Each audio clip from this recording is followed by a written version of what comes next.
తెలంగాణ రాష్ట్ర ప్రభుత్వము సంబంధిత శాఖ మంత్రివర్యులు అడ్లూరి లక్ష్మణ్ గారు, తనసరి సీతక్క గారు, దామోదర్ రాజనరసింహ గారు, ఉప ముఖ్యమంత్రి వర్యులు బట్టి విక్రమార్క గారు, వివిధ శాఖలకు సంబంధించిన అధికారులు ఈరోజు దివ్యాంగులకు మా రాష్ట్ర ప్రభుత్వము మానవీయ కోణంలో సహాయ సహకారాలు అందించి దివ్యాంగులు మా ప్రభుత్వంలో మాలో ఒకరుగా కుటుంబ సభ్యులుగా వారికి సహాయ సహకారాలను అందించి సమాజంలో ఆత్మగౌరవంతో నిలబడే విధంగా సమాజంలో వాళ్ళు ఎదుర్కొంటున్న సమస్యల్ని పరిష్కరించే విధంగా ఈనాడు 50 కోట్ల రూపాయలతోటి వాళ్ళకు పరికరాలను అందించడమే కాకుండా ఈరోజు సమాజం ఈ రాష్ట్ర ప్రభుత్వం ఒక మానవీయ కోణంలో పనిచేస్తుంది.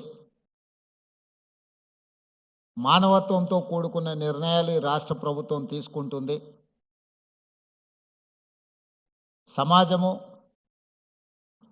సమాజ నిర్లక్ష్యానికి లోనైన వాళ్ళు కుటుంబానికి భారంగా మేము మారినమేమో అని మానసికంగా దివ్యాంగులు కుంగిపోతున్న సందర్భంలో ఈ ప్రభుత్వం మీ పట్ల కుటుంబ సభ్యులను ఏ విధంగా అయితే ఆదరిస్తుందో ఆ విధంగా మీ అందరికీ అవకాశం కల్పించాలని నిర్ణయం తీసుకొని ఎప్పుడు లేని విధంగా 50 కోట్ల రూపాయలు కేటాయించి ఈనాడు మీకు సహాయం అందించడమే కాకుండా మీకు అవసరమైన పరికరాలను అందించి ఈ ప్రభుత్వం మీకోసం ఉన్నది ఒక విశ్వాసాన్ని కల్పించాలనే ప్రయత్నంలో భాగంగానే ఈనాడు మా మిత్రులు అడ్లూరు లక్ష్మణ్ గారు ఈ కార్యక్రమాన్ని ఏర్పాటు చేసి అన్ని జిల్లా కేంద్రాలలో ఈ కార్యక్రమాన్ని పెట్టి అందరికీ ఇక్కడి నుంచి ప్రభుత్వం తీసుకుంటున్న నిర్ణయాలను అందే విధంగా ఏర్పాటు చేయడం జరిగింది. అదేవిధంగా విద్యా రిజర్వేషన్లలో కానీ ఉద్యోగ రిజర్వేషన్లలో కానీ దివ్యాంగులకు వాళ్ళకి ఇవ్వాల్సిన కోటా ఇవ్వడానికి అన్ని రకాలుగా మన ప్రభుత్వం నిర్ణయం తీసుకున్నది. ఇదే కాకుండా దివ్యాంగులే పెళ్లి చేసుకుంటే ఆర్థిక సహాయాన్ని 2 లక్షల రూపాయలు ఇవ్వాల్సిందిగా రాష్ట్ర ప్రభుత్వం ఈరోజు నిర్ణయం తీసుకొని మిమ్మల్ని ప్రోత్సహించే విధంగా, అదేవిధంగా దివ్యాంగులను ఇతరులు పెళ్లి చేసుకున్నా కూడా ఆర్థిక సహాయాన్ని అందించడం ద్వారా ఈ సమాజంలో దివ్యాంగులకు ఈ సమాజం మమ్మల్ని నిర్లక్ష్యంగా చూస్తుంది, మా పట్ల ఈ సమాజానికి ప్రేమ లేదేమో, గౌరవం లేదేమో అనే అనుమానాన్ని దూరం చేయడానికి ఈరోజు ఈ కార్యక్రమాలు తీసుకోవడం జరిగింది. ఇవే కాకుండా ప్రభుత్వ నియామకాలలో అదేవిధంగా ఈ మధ్యకాలంలో క్రీడలలో కూడా దివ్యాంగులను రాణించే విధంగా పారా ఒలింపిక్స్లో మెడల్ సాధించిన ఒక అమ్మాయికి గ్రూప్ 2 ఉద్యోగం ఇచ్చి దివ్యాంగులు కూడా క్రీడలలో రాణిస్తే ప్రభుత్వ ఉద్యోగం వస్తుంది అని చెప్పి ఈరోజు మన ప్రభుత్వం నిర్ణయం తీసుకొని అన్నీ బాగున్నాయి. ఈరోజు సమాజంతో పోటీ పడడమే కష్టమైన పరిస్థితులు ఉన్నాయి. అత్యంత తీవ్రమైన పోటీ ఎదుర్కొంటున్న ఈ సందర్భంలో ఈ తీవ్ర పోటీ ఉన్న సమాజంలో దివ్యాంగులకు అవకాశాలు రావేమో అని బాధపడాల్సిన అవసరం లేకుండా అది విద్యలో కానీ ఉద్యోగాలలో కానీ క్రీడలలో కానీ దివ్యాంగులు ఏమాత్రం రాణించినా వాళ్ళని ప్రోత్సహించాలని చెప్పి ఈరోజు మా ప్రభుత్వం పనిచేస్తుంది. మీరందరూ ఆత్మస్థైర్యం కోల్పోకుండా ప్రభుత్వం కల్పించే అవకాశాలను సద్వినియోగం చేసుకొని జీవితంలో ఎదగాల్సిందిగా మీ అందరికీ సూచన చేస్తున్నా. మనందరికీ ముఖ్యంగా దివ్యాంగులకు ఒక్కరే ఒకరు స్ఫూర్తి ఈ ప్రాంతం నుంచి. సూదిని జైపాల్ రెడ్డి గారు ఈ దేశంలోనే ఒక మేధావిగా youngest south Indian best parliamentarian award పొందడమే కాకుండా పరిపాలనలో పట్టు సాధించడమే కాకుండా భాష మీద తనకున్న పట్టును నిరూపించి భారతదేశ పార్లమెంటులోనే ఉత్తమ పార్లమెంటేరియన్గా వారు రాణించగలిగారు. ఏ రోజు కూడా ఆయనకు వైకల్యం ఉన్నది అన్నది ఆయన ఎప్పుడు ఆయన ఆలోచనలో కూడా రానియలేదు. ఈరోజు తెలంగాణ ప్రాంతం నుంచి లేదా తెలుగు మాట్లాడే ప్రాంతాల నుంచి ఒక పివి నరసింహారావు గారు, ఒక నీలం సంజీవరెడ్డి గారితో సమానంగా జైపాల్ రెడ్డి గారు రాణించి సమాజంలో గౌరవం తీసుకొచ్చిండంటే ఈరోజు దివ్యాంగులు అందరూ కూడా జైపాల్ రెడ్డి గారి యొక్క సక్సెస్ను స్ఫూర్తిగా తీసుకోవాల్సిన అవసరం ఉన్నది. అదేవిధంగా ట్రాన్స్జెండర్స్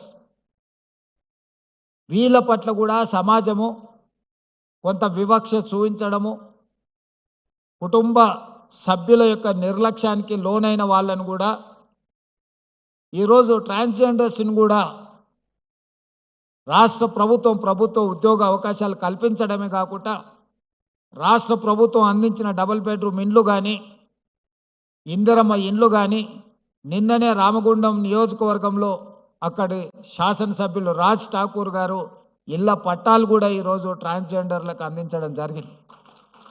వివిధ శాఖల్లో వాళ్ళకు ఉద్యోగ ఉపాధి అవకాశాలు కల్పించి ఈరోజు వాళ్ళ అభ్యున్నతి కోసం కూడా నిన్నటి వరకు సమాజంలో వాళ్ళ పట్ల చూపించిన వివక్షను ఈరోజు హైదరాబాద్ పోలీస్ కమిషనరేట్ పరిధిలో కానీ మున్సిపల్ కమిషనరేట్ పరిధిలో కానీ వివిధ శాఖల్లో ఈరోజు ఉద్యోగ ఉపాధి అవకాశాలు వాళ్ళకు కల్పిస్తున్నాం. ఈ వేదిక మీద నుంచి నా సహచార మంత్రివర్గ సభ్యులకు నా విజ్ఞప్తి, రాబోయే మున్సిపల్ ఎన్నికల్లో ఎక్కడైతే కార్పొరేషన్స్ ఉన్నాయో ఆ కార్పొరేషన్లో కోఆప్షన్ కార్పొరేటర్స్గా మనము నామినేట్ చేసే అవకాశం ఉంది. అందులో ప్రతి కార్పొరేషన్లో ఒక ట్రాన్స్జెండర్కి కార్పొరేటర్గా నామినేట్ చేస్తే వాళ్ళ ప్రాతినిధ్యం కూడా చట్టసభలలో అవకాశం ఉంటుంది. భవిష్యత్తులో వాళ్ళ సమస్యల గురించి మనం మాట్లాడడం కాదు, వాళ్ళ సమస్యల గురించి వాళ్ళే మాట్లాడే ఒక హక్కు వాళ్ళకు వస్తుంది. తప్పకుండా రేపటి మున్సిపల్ కార్పొరేషన్ ఎన్నికల్లో ఎక్కడికక్కడ కార్పొరేషన్లో కనీసం ఒక్కరినన్నా ఈ థర్డ్ జెండర్ వాళ్ళను మనం కార్పొరేటర్లుగా నామినేట్ చేసి అక్కడికి పంపిస్తే ఈరోజు మైనారిటీ కోటాలో మైనారిటీస్ని మనం కోఆప్షన్ తీసుకుంటున్నాం. వివిధ జిల్లా పరిషత్తుల్లో వివిధ మున్సిపాలిటీలలో మైనారిటీలు ఎన్నిక అవ్వడానికి అవకాశం తక్కువ ఉంటుంది కాబట్టి కోఆప్షన్ మెంబర్స్ కింద మనం వీటిల్లో నామినేట్ చేస్తున్నాం. అదే విధానాలలో ట్రాన్స్జెండర్స్ను కూడా మనము కోఆప్షన్ మెంబర్స్గా ఈ కార్పొరేషన్లో పంపిస్తే వాళ్ళు వాళ్ళ సమస్యల మీద మాట్లాడుకోవడమే కాకుండా మాకు కూడా ఈ సమాజంలో మేము భాగస్వాములము, ఈ సమాజంలో ఆడవాళ్ళతో మగవాళ్ళతో సమానంగా మాకు అవకాశాలు ఉన్నాయి, ఈ ప్రభుత్వం మమ్మల్ని కూడా మానవత్వంతో చూస్తుంది, మమ్మల్ని మనుషులుగా గుర్తిస్తుంది, ఈ ప్రభుత్వం మాకు అండగా నిలబడ్డదని వాళ్ళు కూడా భావించే అవకాశం ఉంటుంది. కాబట్టి రేపటి మున్సిపల్ ఎన్నికలలో వాళ్ళని కోఆప్షన్ మెంబర్లుగా మున్సిపల్ కార్పొరేషన్లలో మనము కోఆప్ట్ చేసుకుంటే బాగుంటుంది. ఇది నా ఆలోచన. తప్పకుండా రేపు జరగబోయే మంత్రివర్గ సమావేశంలో దీనికి సంబంధించి ఒక నిర్ణయం తీసుకుంటే కూడా సముచితంగా ఉంటుంది అని నేను భావిస్తున్నా. అదేవిధంగా వృద్ధ తల్లిదండ్రులు వాళ్ళ రెక్కల కష్టం, వాళ్ళ రక్తాన్ని చెమటగా మార్చి తమ పిల్లల్ని తాము తిన్నా తినకపోయినా రూపాయి కూడబెట్టి వాళ్ళకు ఆస్తులు కానీ విద్యలు కానీ అన్నిటిని అందిస్తే వాళ్ళు వయసు మీద పడ్డప్పుడు కొంతమంది ఆ తల్లిదండ్రులను నిర్లక్ష్యం చేస్తున్నారు. అందుకే ఈరోజు డే కేంద్రాలుగా వయసు మీద పడిన వాళ్లకు ఒక రిక్రియేషన్ ప్లేసు, అక్కడ అన్ని వసతులతో దేశంలోనే మొట్టమొదటిసారి వయసు మీద పడిన కుటుంబ సభ్యులకు ఈరోజు ప్రభుత్వమే కుటుంబంగా మారి వాళ్ళందరినీ ఒక దగ్గరికి తీసుకొచ్చి వాళ్ళందరినీ కూడా ప్రణామ్ పేరు మీద వాళ్ళందరినీ ఒక దగ్గరికి చేర్చి వాళ్ళకు అవసరమైన మానసిక ఉత్సాహాన్ని అందించడమే కాకుండా ఈ సమాజం కోసము తమ కుటుంబ సభ్యుల కోసం సర్వం త్యాగం చేసిన తల్లిదండ్రులను ఆదుకోవాలని ఈరోజు ప్రణామ్ కార్యక్రమాన్ని కూడా మన ప్రభుత్వం తీసుకున్నది. మొన్న జరిగిన గ్రూప్ 1, గ్రూప్ 2 నియామక పత్రాలు అందించిన సందర్భంగా నేను ఒక మాట చెప్పిన. ఇక్కడ సెలెక్ట్ అయిన ప్రభుత్వ ఉద్యోగులు 90% పేద కుటుంబాల నుంచి, గ్రామీణ ప్రాంతాల నుంచి వచ్చిన వాళ్ళే ఎక్కువ ఉన్నారు. మీకు ఈరోజు చదువు వచ్చి ఉద్యోగం వచ్చిన తర్వాత మీకు శ్రీమంతులైన తల్లిదండ్రులు పిల్లల్ని ఇస్తే పెళ్లి చేసుకొని అత్తగారే మాకు కావలసిన వాళ్ళు తల్లిదండ్రుల పట్ల నిర్లక్ష్యం వహించే అవకాశం ఉంది. కాబట్టి మీరు ఎవరైనా తల్లిదండ్రుల పట్ల నిర్లక్ష్యం వహించి వాళ్ళకు జీవనాధారం లేకుండా చేస్తే మీ జీతాలలో 10 నుంచి 15% కోత విధించి సరాసరి ఆ తల్లిదండ్రుల ఖాతాలలో మీ ప్రతి నెల జీతము తల్లిదండ్రుల ఖాతాలకు పోయేటట్టు చట్టం తీసుకొస్తా అని చెప్పిన. రేపు జరగబోయే బడ్జెట్ సమావేశాలలో మా మిత్రులు దామోదర్ రాజనరసింహ గారు ఈ చట్టాన్ని ఏ విధంగా పొందుపరచాలనో, ఎవరైతే పిల్లలు ప్రభుత్వ ఉద్యోగాలలో ఉన్నారో తల్లిదండ్రులకు వాళ్ళ జీతాలలో కొంత ఇవ్వాలి. కష్టపడి పెంచి విద్య నేర్పి ప్రయోజకులుగా తల్లిదండ్రులు మారుస్తే ప్రయోజకులు అయిన తర్వాత తల్లిదండ్రుల పట్ల కొంతమంది నిర్లక్ష్యంగా వ్యవహరిస్తున్నారు. ఎలాంటి ఫిర్యాదు మనకు ఆ స్థానిక ఎంఆర్ఓనో లేకపోతే ఎంపీడీఓ దగ్గర తల్లిదండ్రులు మా పిల్లలు మమ్మల్ని చూసుకోవడం లేదని ఏదైనా ఫిర్యాదు ఇస్తే ఆ ఫిర్యాదును పరిశీలించి వాళ్ళ పిల్లలు ప్రభుత్వ ఉద్యోగస్తులైతే వాళ్ళ జీతాలలో 10 నుంచి 15% కోత విధించి సరాసరి ఆ తల్లిదండ్రుల ఖాతాలకు పోయే విధంగా మనం చట్టంలో మార్పు తీసుకురావాల్సిన అవసరం ఉన్నది. వివిధ కారణాల చేత తల్లిదండ్రుల పట్ల నిర్లక్ష్య వైఖరితో ఉన్న వాళ్ళను సరైన దారిలో పెట్టాల్సిన బాధ్యత మన మీద, ఈ ప్రభుత్వం మీద ఉన్నది. ఎందుకంటే తల్లిదండ్రుల బాధ్యత తీసుకోవడం లేదు అని అంటే వాళ్ళకి సమాజం పట్ల ఏమాత్రం బాధ్యత లేదని మనం భావించవచ్చు. ఎవరైనా వ్యవసాయ కూలీ అయినా లేకపోతే చిన్న చిన్న కమతాల రైతులైనా లేదా ప్రభుత్వ ఉద్యోగులైనా తల్లిదండ్రుల పట్ల నిర్లక్ష్యంగా వ్యవహరిస్తే వయసు మీద పడి వయసు ఉన్నంత కాలం మీకోసమే కష్టపడి రెక్కలు ముక్కలు చేసుకొని పెంచి పెద్ద చేసి మిమ్మల్ని ప్రయోజకులను చేసి సమాజంలో ఒక గుర్తింపు తీసుకొస్తే ఆ గుర్తింపు వచ్చిన తర్వాత తల్లిదండ్రుల పట్ల నిర్లక్ష్య వైఖరి అవలంబిస్తే దాన్ని సరిదిద్దే బాధ్యత ఈ ప్రభుత్వానికి ఉన్నది. తప్పకుండా దాన్ని సరిదిద్దుతామని కూడా నేను ఈ వేదిక మీద నుంచి చెప్పదలుచుకున్నాను. దానికి సంబంధించి కూడా చట్టాన్ని సవరించి ఈరోజు తప్పకుండా ఈ రకమైన చర్యలు చేపడతాం.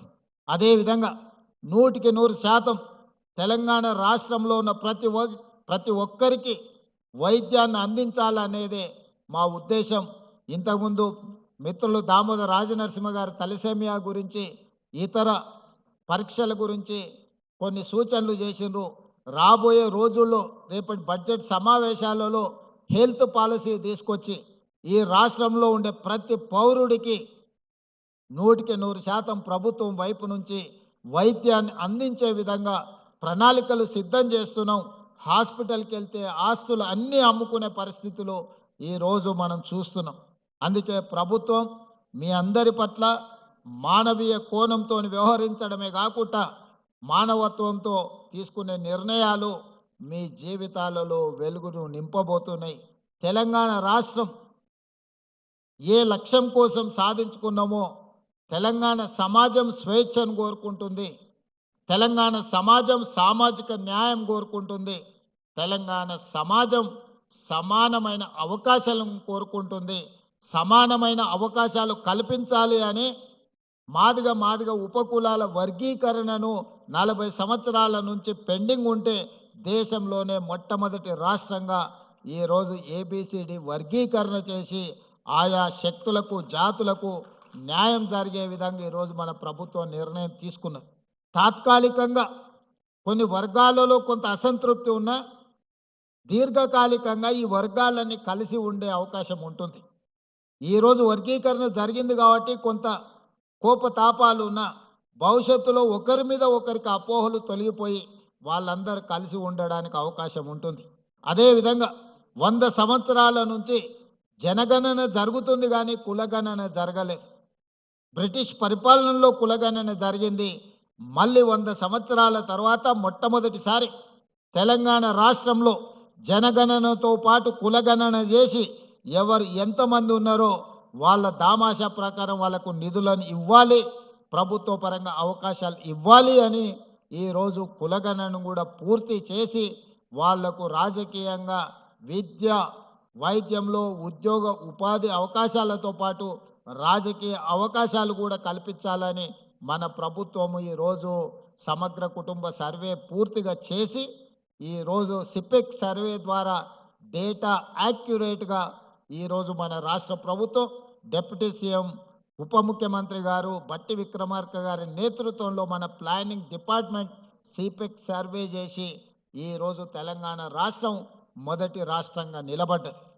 2026 సంవత్సరంలో కేంద్ర ప్రభుత్వం చేయబోయే జనగణన ఈరోజు తెలంగాణ రాష్ట్రం మోడల్నే కాపీ కొట్టి సేమ్ ఏ విధంగా అయితే పోయిన సంవత్సరం తెలంగాణ రాష్ట్రంలో జనగణన కులగణన చేసినామో ఈరోజు కేంద్ర ప్రభుత్వం యాజ్ ఇట్ ఈస్ తెలంగాణ రాష్ట్రం ఏ ప్రక్రియను అవలంబించిందో ఈరోజు కేంద్ర ప్రభుత్వం తొందరలోనే జనగణనలో కులగణనను కూడా చేర్చి ఆ ప్రక్రియ ప్రారంభించబోతుంది. తెలంగాణ రాష్ట్ర ప్రభుత్వం గర్వంగా చెప్పుకుంటుంది, మేము అమలు చేసిన విధానాన్నే ఈరోజు కేంద్ర ప్రభుత్వం తప్పని పరిస్థితుల్లో మా ఒత్తిడికి కేంద్ర ప్రభుత్వం తలవొగ్గి ఈరోజు అదే విధానాన్ని తీసుకురాబోతుంది. దేశానికి మొత్తం తెలంగాణ రాష్ట్రం ఈ విషయంలో ఆదర్శంగా నిలబడ్డదని నేను ఈ వేదిక మీద నుంచి చెప్పదలుచుకున్నాను. అందుకే మిత్రులారా, సమస్యలు అన్ని పరిష్కారమైనాయని నేను చెప్పను. 2 సంవత్సరాల్లోనే అన్ని పరిష్కరించడం అద్భుతాలు చేసినామని కూడా నేను చెప్పను. కానీ ఉన్న సమస్యల్ని పరిష్కరించడానికి అవసరమైన ప్రణాళికల్ని మన ప్రభుత్వం రచించుకుంటుంది. సమస్యలు ఉన్న వాళ్ళతో చర్చించి వాళ్ళ వైపు నుంచి పరిష్కారానికి అవసరమైన సూచనలు తీసుకొని మా ప్రభుత్వం ముందుకు వెళ్తుంది. మా ప్రభుత్వం ప్రజల నుంచి వచ్చిన ఆలోచనల్ని అందిపుచ్చుకొని ప్రజలు అందించే సలహా సూచనల్ని తీసుకొని పరిపాలన కొనసాగిస్తున్నాం. అందుకే ఇది ప్రజాపాలన, పేద ప్రజలకు అందుబాటులో ఉండే పాలన. ఈరోజు ఇక్కడ ఇంతమంది ఉన్నారు. ఒకనాడు ఇందులో కాలు పెట్టాలని వచ్చి ఎర్రటెండలో అక్కడ గేటు బయట గద్దరన్న 4 గంటలు ఎదురు చూసినా లోపలికి రాలేకపోయిండు. మీరు అందరు చూసిండ్రు. కానీ ఇవాళ స్వేచ్ఛగా మీరు లోపలికి వచ్చి మీరు ఇక్కడ కూర్చొని మీ హక్కుల గురించి చర్చించుకునే పరిస్థితి ఈరోజు జ్యోతిరావు పూలే ప్రజాభవన్లో అవకాశం కలిగింది. ఒకనాడు కొద్దిమంది శ్రీమంతులకు పెద్ద పెద్ద కాంట్రాక్టర్లకు మాత్రమే ప్రవేశం ఉన్న ఈ ప్రాంతంలో ఈరోజు పేదవాడు, నిరుపేద, వికలాంగులు, లేకపోతే ట్రాన్స్జెండర్స్ నుంచి పండు ముదిసి వాళ్ళు కూడా ఇక్కడికి వచ్చి తమ సమస్యల్ని చెప్పుకోవడానికి అవకాశం ఈ ప్రభుత్వం కల్పించింది. ఈ ప్రభుత్వానికి ధర్మగంట ఉన్నది. సమస్య ఉన్నదని ఆ ధర్మగంట ఎవరు కొట్టినా ఇక్కడ వచ్చి వాళ్ళ సమస్యల్ని వింటాం. ఇది ప్రజా సమస్యల్ని పరిష్కరించుకునే ప్రతి వారంలో 2 రోజులు ఇక్కడ ప్రజా వేదిక నిర్వహించి ఐఏఎస్ అధికారులతో పాటు డాక్టర్ చిన్నారెడ్డి గారు ప్లానింగ్ కమిషన్ వైస్ చైర్మన్, వీలైనప్పుడు మా మంత్రులు కూడా ఇక్కడికి వచ్చి ఆ సమస్యల్ని విని కొన్ని లక్షలాది సమస్యల్ని మనం పరిష్కరించుకుంటున్నాం. ఈ రాష్ట్రంలో సమస్యలు ఉన్నవాళ్ళు ఎక్కడికి వెళ్ళాలోనో తెలియని పరిస్థితి లేదు. ఎక్కడికి వెళ్తే ఆ సమస్యకు పరిష్కారం దొరుకుతుందో ఈ ప్రజలకు స్పష్టత ఉంది. మీ సమస్యల్ని పరిష్కరించడానికి నిరంతరం సచివాలయంలో మా మంత్రులు, మా యంత్రాంగం అందుబాటులో ఉండు. వారంలో 2 రోజులు ప్రజా వేదిక ఇక్కడే నిర్వహించి ప్రజలు సమస్యలను చెబితే వాటిని పరిష్కరించే ఒక వ్యవస్థను ఈరోజు ప్రజలకు అందించడం. ఇంకా చేయాల్సింది చాలా ఉంది. వాటికి అవసరమైన ప్రణాళికలు రచించుకుంటున్నాం. మీ అందరి ప్రభుత్వానికి అండగా నిలబడండి. తెలంగాణ రాష్ట్రాన్ని దేశంలోని అభివృద్ధి చెందిన రాష్ట్రంగా, ఆర్థికంగా బలోపేతమైన రాష్ట్రంగా, పేద ప్రజలకు అండగా నిలబడే మొదటి రాష్ట్రంగా తెలంగాణ రాష్ట్రాన్ని తీర్చిదిద్దుకుందామని మీ అందరికీ తెలియజేస్తూ ఈ కార్యక్రమంలో పాల్గొన్న లబ్ధిదారులకు, అదేవిధంగా వివిధ జిల్లాలలో ఆన్లైన్లో పార్టిసిపేట్ చేసిన అధికారులకు, మా దివ్యాంగ సోదరులకు అందరికీ కూడా మనస్ఫూర్తిగా శుభాకాంక్షలు తెలియజేస్తూ మీ అందరి దగ్గర సెలవు తీసుకుంటున్నా. ధన్యవాదాలు మిత్రులారా.